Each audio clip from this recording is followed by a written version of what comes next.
charging the clicker, it doesn't really matter what the dog is doing. The important thing is that it's engaged with the trainer and enthusiastic in its attitude towards the training. After about 20 repetitions, the clicker can set to be charged.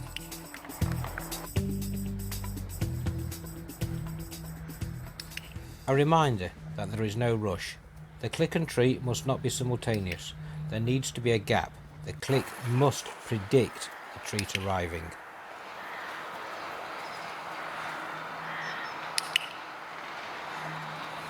The attitude that the dog adopts during its early training tends to be the attitude it carries with it throughout its life. If you can instill a positive, proactive approach from the dog rather than a passive, reluctant one, then training will be easy.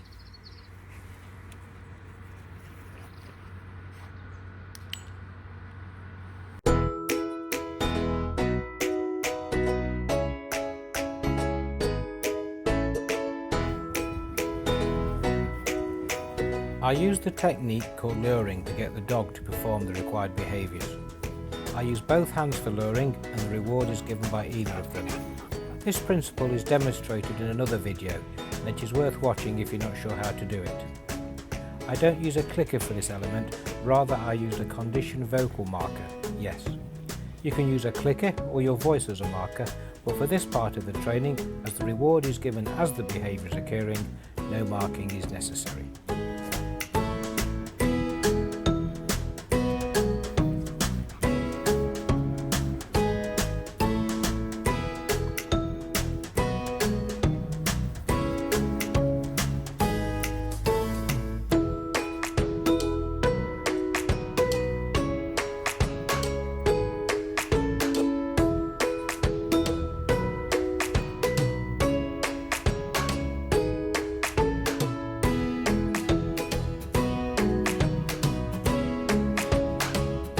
Once the behaviours can be lured reliably, then the next step is to mark these behaviours so that the dog knows exactly what it is doing to get the treat. The click must now not only mark the behaviour, it must end the behaviour. The dog has to understand what it needs to do and for how long in order to get the treat. Initially, the click comes as soon as the behaviour is carried out. Gradually, the click is delayed as the position is stabilised. Only for a few seconds though at the moment.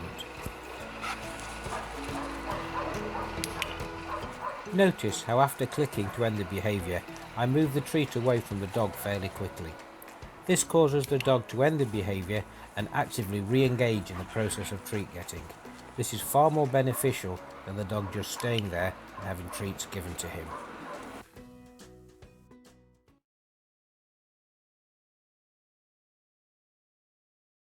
Once the positions have become predictable by the process of luring and marking them, then the next phase is to name them. The sequence for teaching the dog these names is to say the word, for example, sit, lure the dog, mark the position, release and reward the dog.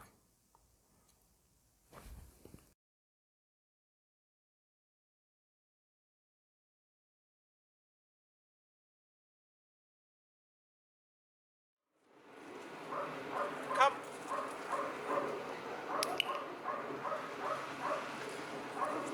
Come.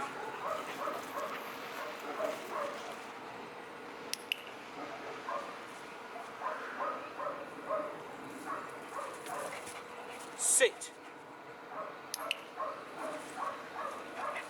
Occasionally, in the early stages, the dog will offer other behaviours other than those requested. This is normal. The dog may go through its whole repertoire of various behaviours and positions in order to gain the treat. If this happens, just ignore it. Move on to the behaviour you want, give its name, lure the dog, mark the position, release and reward. Down.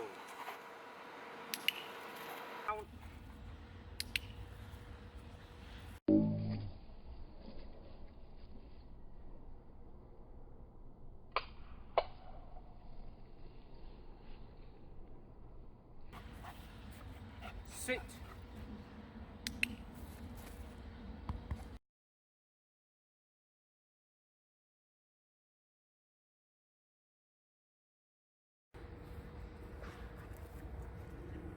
Down.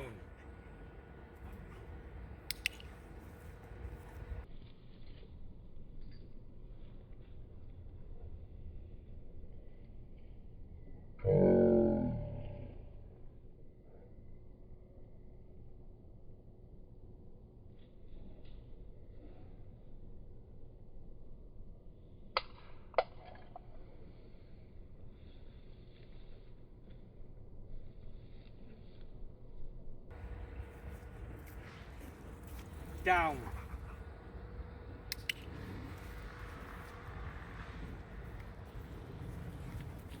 Sit.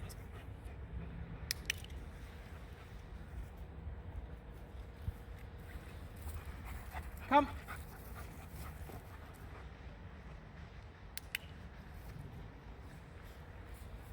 Sit.